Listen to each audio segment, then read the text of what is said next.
Coming up on Sports Paws, the Northeast Conference Championship is on the line, and the men's lacrosse team wants to take it home. We'll see how they did against Wagner. Also, it's playoff time for the Quinnipiac tennis teams. We'll see how they fare. And Brooklyn Nets play-by-play man Ian Eagle stopped by campus this past week. We'll see what he had to say to some prospective journalists. All that and more up next on Sports Paws.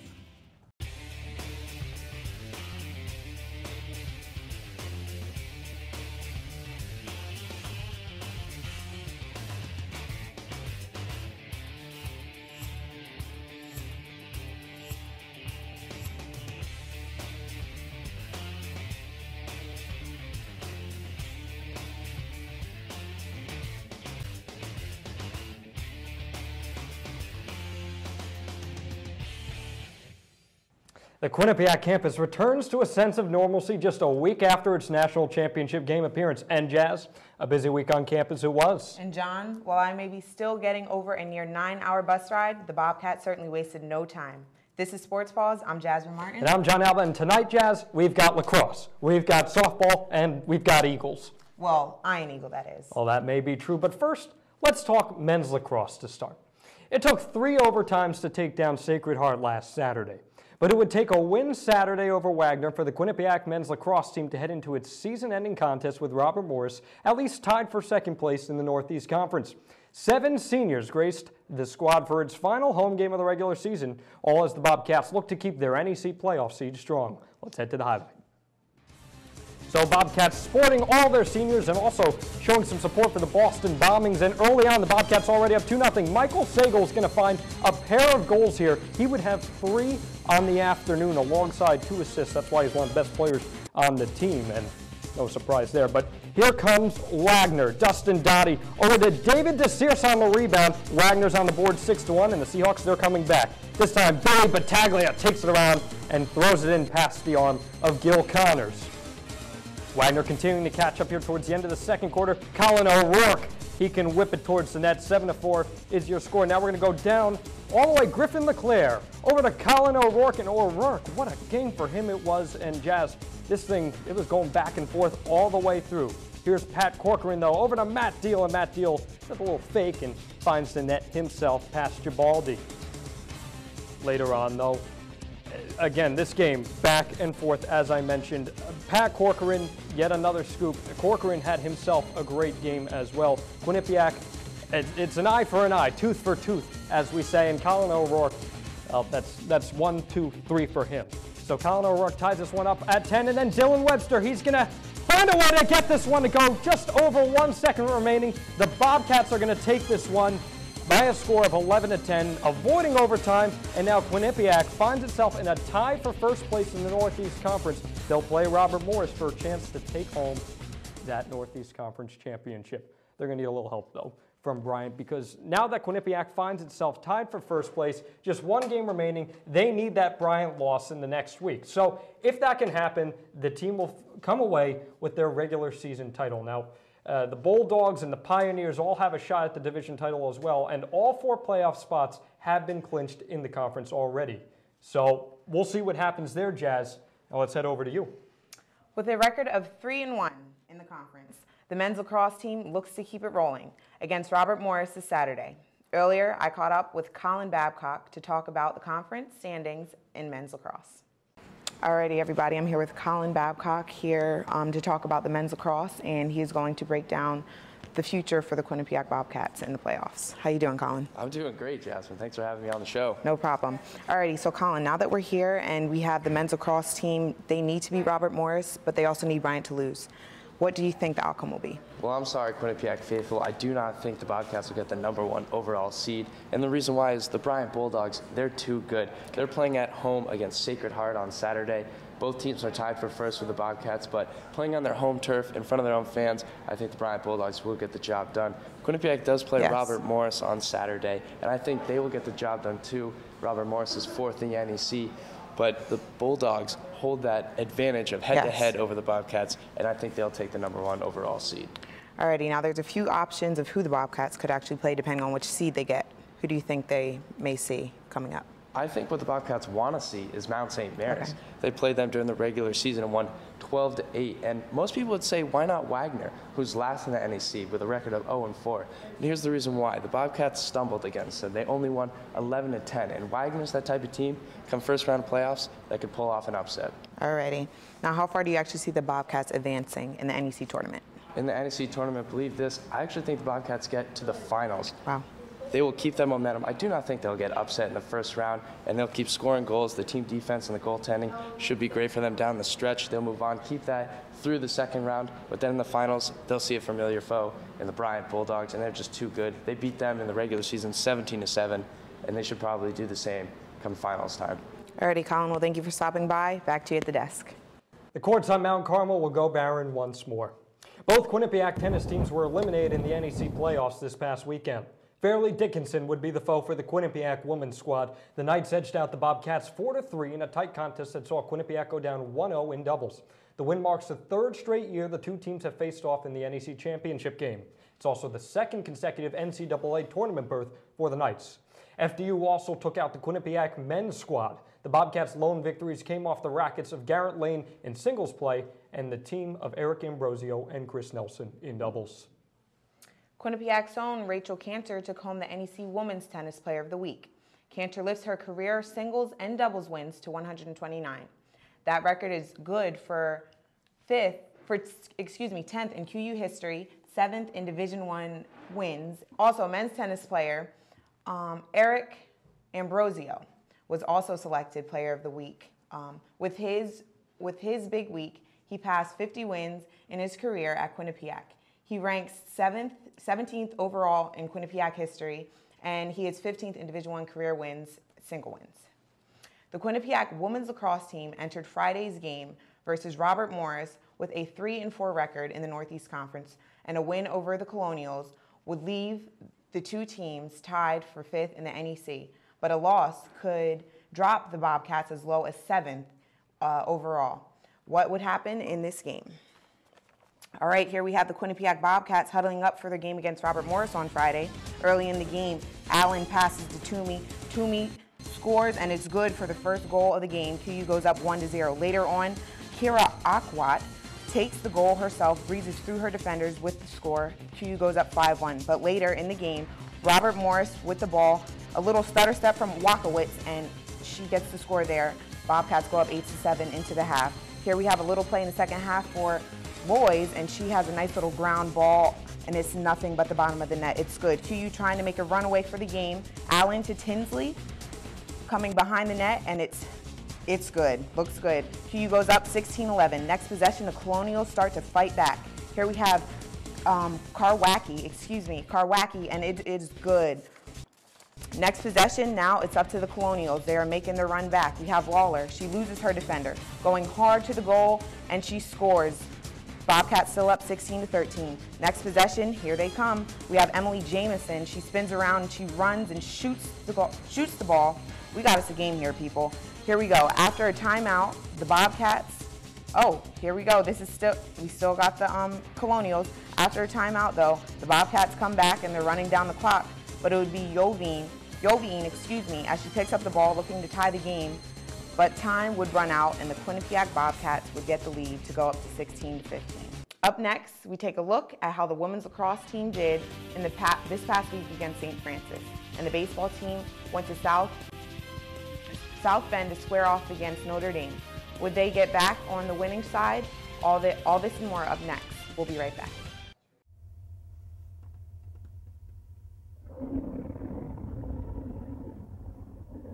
I could really go for a Ray and Mike sub right now. Come to Ray and Mike's and try our Philly chicken with cheese for just over $4, giant cheesesteak subs, and mouth-watering boar's head sandwiches for as low as $4.75. Q Cash accepted just a mile down the road on Whitney, here at Ray and Mike's. Welcome back to Sports Paws. I'm John Alba. The win versus Robert Morris kept Quinnipiac breathing, but make no mistake about it, the team's playoff hopes were on life support. A victory over St. Francis University would keep that team alive in the short term, but wins by Sacred Heart or Bryant would put the Bobcats down. Let's see how the action panned out. senior day for Quinnipiac as well here, and as I said, they're going to need a lot of help in this one, but getting the win is the first thing they need to do. First, here's Kira Aquat. She's been one of the most dominant forces on the team all season long. Here's why. Her 41st goal on the season. Apologies, I got back to kindergarten there for a second. Later on, here comes St. Francis, and faster than a red flash, Katie Schaff finds the bottom of the net from behind the net. Quinnipiac up 5-2 off of that. But the Bobcats, they are relentless. They look to extend their lead. Michaela Tinsley, she's second on the team in goals, and that's why. Nonetheless, so Quinnipiac, they're going to keep trying to pile on the lead because you can never get too far ahead. Well, here's Kira Aquat over to Aileen Carey, who shoots and scores. 7th goal of the season for her. Quinnipiac up 12-2. Comfortable lead, but, well, it's not quite comfortable enough. St. Francis, they're going to look to end that 8-0 run from the Bobcats. Christina Feeney over to Lindsay Ingram. Ingram's going to put it right over Sam Tilts, and that's good for Ingram's 16th goal of the season. 13-3 is your score. Second half, though, freshman Leah Walter doing a little run, a little back and forth, and, well, just like that, 18-3, Quinnipiac. This one was way out of reach. And later on in the second half, Olivia Pittman, she's going to come from behind the net, trying to keep her squad in it, and, well, it caps a 4-0 run by SFU. It's 18-7, 30 goal on the season for her, but it's not enough. As I said, it was senior day.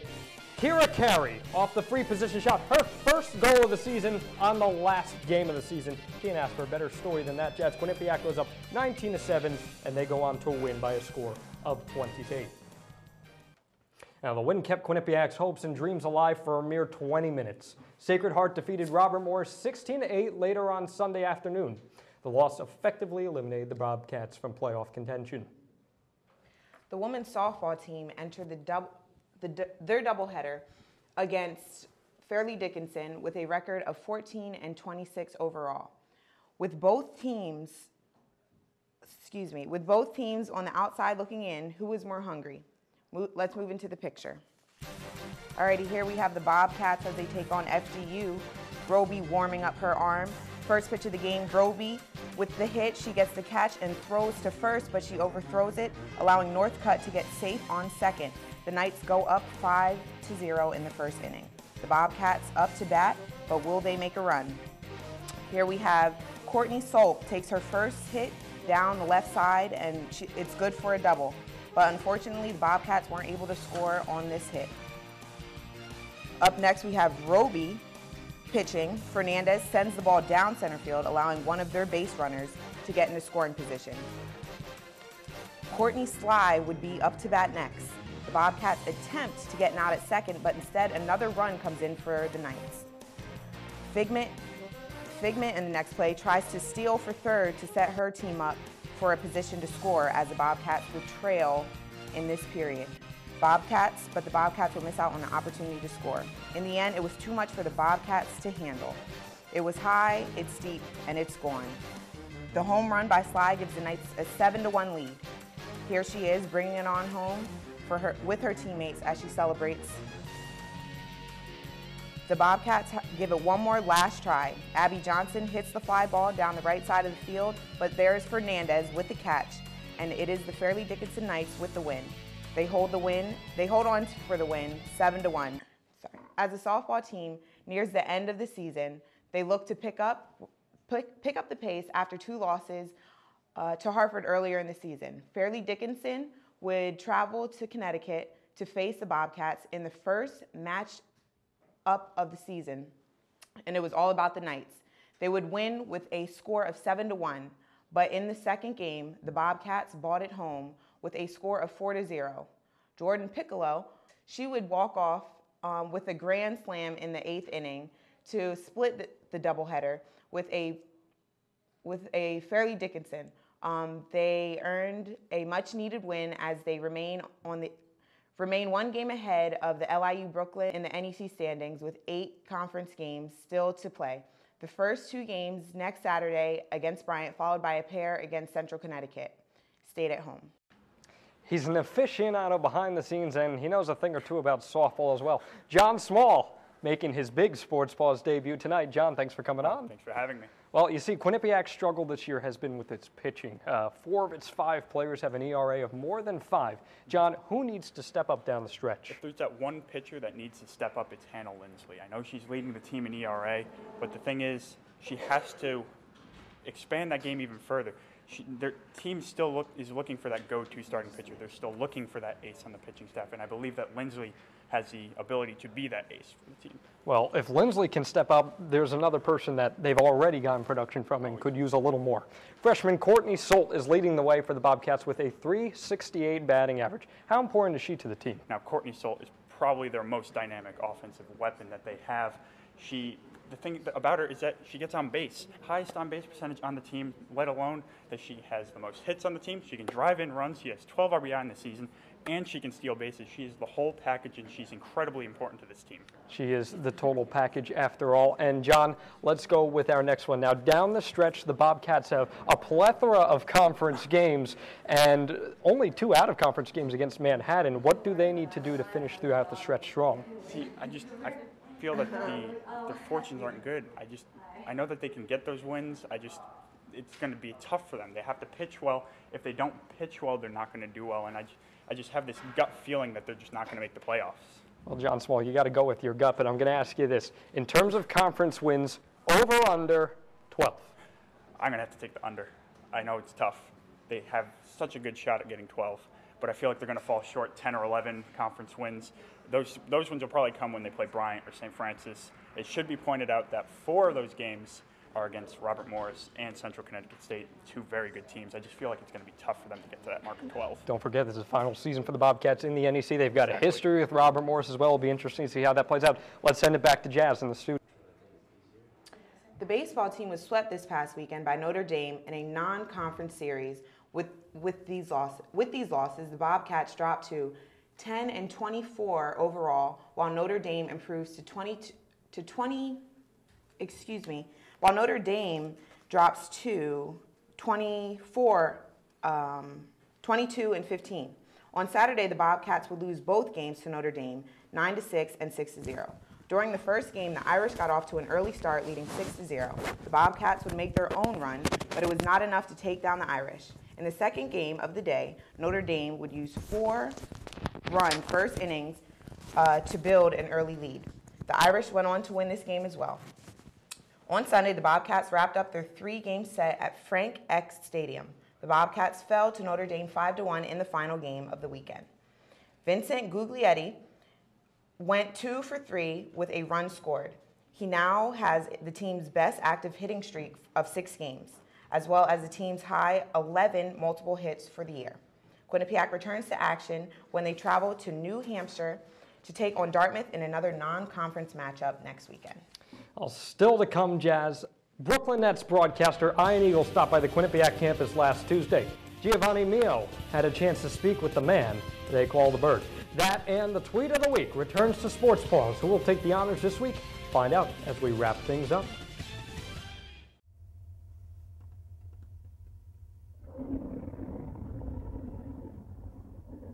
I could really go for a Ray and Mike sub right now. Come to Ray and Mike's and try our Philly chicken with cheese for just over $4, giant cheesesteak subs, and mouth-watering boar's head sandwiches for as low as $4.75. Q-Cash accepted just a mile down the road on Whitney here at Ray and Mike's. Everybody's got a price. Those are the words of the $1 Million Man, Ted DiBiase. And your price skyrockets when you make an appearance in the national championship game. Now, 2 of Rand Pecknold's players are moving from playing in the bank to making bank. Goaltender Eric Hartzell signed a 1-year, $925,000 annual contract with the Pittsburgh Penguins last week. Hartzell was a finalist for the coveted Hovey Baker Award, honoring the best player in college hockey. Senior defenseman Michael Dalhusen also agreed to a deal with the New York Islanders. He will be assigned to the Bridgeport Sound Tigers, not too far away from here, next season. The Sound Tigers are the AHL affiliate of the Islanders. The Metro Atlantic Athletic Conference will add field hockey as a sport starting next season. The move comes 4 months after Quinnipiac announced it will join the league starting in July. QU will be one of the 4 founding members for the new field field hockey alignment. Monmouth, Ryder, and Siena will round out the conference. Fellow MAC member Fairfield will join in time for the 2015-2016 school year. You know, Jazz, rumor on the block is you like basketball. No, not really. Oh, well, that's a shame. Well, anyway, course if you are a fan of the NBA, you're probably familiar with Iron Eagle. You see, Brooklyn Nets play-by-play man Iron Eagle stopped by Quinnipiac last Tuesday to talk a little bit about his career and to offer some advice to some of the school's journalism students. Our Giovanni Mio has more. I don't care who you are. I don't care how skilled you are at finding things on the internet. The biggest separator in this business is talking to the participants. That's always going to be the big difference. So what did you think of the school? Very impressed. I had never been to Quinnipiac and really blown away. Incredible facilities. Obviously I came on a nice day, that doesn't hurt, and heard a lot about it. It's lived up to the billing. And so you held a seminar today. What did you mainly tell everybody that was in attendance? I told them a little bit about my background and my story getting into the broadcasting business, but more often than not, to me it comes down to reminding people to fully immerse themselves in whatever it is that you decide to do. If it is broadcasting, super. If it's something else, be fully committed to it, be fully engaged. And last question, the whole entire wants to know the $1 million question. Yeah. Iron Eagle, why don't you have a Twitter account? Well, here's the thing. Maybe I do, and you just don't know about it. Is that possible? Is that possible that I've just freaked you out completely with that knowledge? I'm going to sit on the sidelines a little longer until they force me, until the American public demands it to the point in which I have no other choice. I'm going to sit on the sidelines for this one. Giovanni Mio, Sports Paws. Senior men's basketball player Garvey Young took home first prize in the Plan competition. Young graduated with a bachelor's degree in marketing in 2012 and won a $5,000 prize for first prize award since last year. He has been working on DraftSpot. This website is a social branding platform that introduces athletes and coaches through digital media. Young plans to start DraftSpot next year after he spends a summer in Ghana and Europe. Well, it's about time we turn our attention from the world of television to the world of Twitter. Kenisha McFadden has our Sports Paws tweet of the week. Hi, I'm Kenisha McFadden, and this is Sports Paws Tweet of the Week. This tweet of the week is from Quinnipiac University, quoting sportscaster Iron Eagle telling students, "You never know when your life or career will change. You just have to be ready." Broadcaster Iron Eagle met with students earlier in the week to give advice on how to be a professional broadcaster. If you want your tweet to be on Sports Paws, tweet at us at Q30 Sports. I'm Kenisha McFadden. We'll see you next week. 16 episodes down, 1 to go. Sports Paws is wrapping up. For more information on Q30, check out www.q30.org and find us on YouTube at youtube.com//Q30TV. That's right, Jazz, but there's more. Find Q30 Sports on Twitter at Q30 Sports and head over to the Bobcat Shop for all your favorite Quinnipiac apparel. I'm John Alba. And I'm Jasmine Martin. Good night, everybody.